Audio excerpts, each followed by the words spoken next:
Price Lord. ஆண்டவருக்கு மகிமை உண்டாவதாக. இந்த நாளிலும் உங்களோடு கூட அதிசயமான கிருபை என்கிற தலைப்பில் உங்களோடு பகிர்ந்து கொள்கிறேன். சங்கீதங்களின் புஸ்தகம் 17வது சங்கீதம் 7ஆம் வசனம். அந்த வசனத்தினுடைய கடைசி பகுதி சொல்கிறது, உங்களுடைய அதிசயமான கிருபையை விளங்க பண்ணும். கிறிஸ்தவ வாழ்க்கையில் தேவனுடைய பிள்ளைகளுக்கு கர்த்தர் கொடுக்கிற மிகப்பெரிய ஆசீர்வாதம் என்னவென்றால் கிருபை.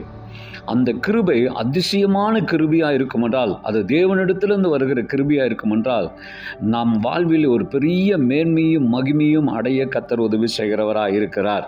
சுருக்கமாக சில காரியங்களை பகிர்ந்து கொள்கிறேன். அதிசயமான கிருபை செய்கிற செயல்கள் என்ன என்கிறதை சுருக்கமாய் பகிர்ந்து கொள்கிறேன். 2 சாமுவேல் புஸ்தகம் 15வது அதிகாரம் 25வது வசனத்திலே இந்த அதிசயமான கிருபை செய்கிற முதல் காரியம், கர்த்தருடைய கண்களிலே கிருபை கிடைக்க செய்கிறதா இருக்கிறது. அருமையானவர்களே, நிறைய நேரங்களிலே நாம் பாதிக்கப்படும் போது, நிறைய நேரங்களிலே என்ன செய்வதென்று தெரியாமல் இருக்கும்போது, இந்த அதிசயமான கிருபை கர்த்தருடைய கண்களிலே தயவு கிடைக்க செய்கிறது. ஆதியாகமம் 6ஆம் அதிகாரம் 8ஆம் வசனத்திலே, நோவாவுக்கோ கர்த்தருடைய கண்களிலே கிருபை கிடைத்தது. ஏனென்றால் அவன் மட்டும்தான் காக்கப்பட்டான். ஆகவே ஆண்டவரிடத்தில் வேண்டிக் கொண்டான். அவனுக்கு கர்த்தர் தம்முடைய கண்களிலே கிருபையை கொடுத்தார்.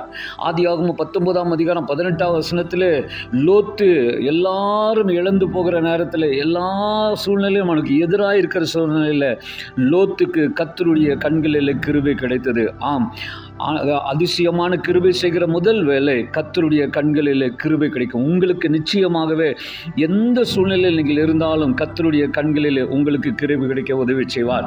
2வது, அந்த அதிசயமான கிருபை செய்யக்கூடிய வேலை சங்கீதங்களின் புஸ்தகம் 32வது சங்கீதம் 10ஆம் வசனம் சொல்லுகிறது, கிருபை நம்மை சூழ்ந்து கொள்ளும் என்று வசனம் சொல்லுகிறது. அருமையானவர்களே, நாம் வாழ்கிற இந்த வாழ்க்கை நெருக்கமான ஒரு வாழ்க்கை. 18ஆம் சங்கீதம் 4ஆம் வசனம் சொல்லுகிறது, மரண கட்டுகள் என்னை சூழ்ந்து கொண்டது என்று சொல்லுகிறது. 22ஆம் சங்கீதம் 12ஆம் வசனத்தில், பலத்த எருதுகள் என்னை சூழ்ந்து கொண்டது என்று அந்த வசனம் சொல்லுகிறது. ஆம், நாம் ஒரு நல்ல சூழ்நிலையில் இல்லை. நாம் இந்த பூமியானது நெருக்கமான ஒரு சூழ்நிலை. ஆனால் அதிசயமான கிருபை நமக்கு செய்கிற 2வது ஆசீர்வாதம் கிருபை. தேவனுடைய கிருபை, அதிசயமான கிருபை நம்மை சூழ்ந்து கொள்ளுகிறதா இருக்கிறது. பயப்படாதீர்கள். எந்த நெருக்கத்தில் இருந்தாலும் அதிசயமான கிருபை உங்களை சூழ்ந்து கொள்ளும்.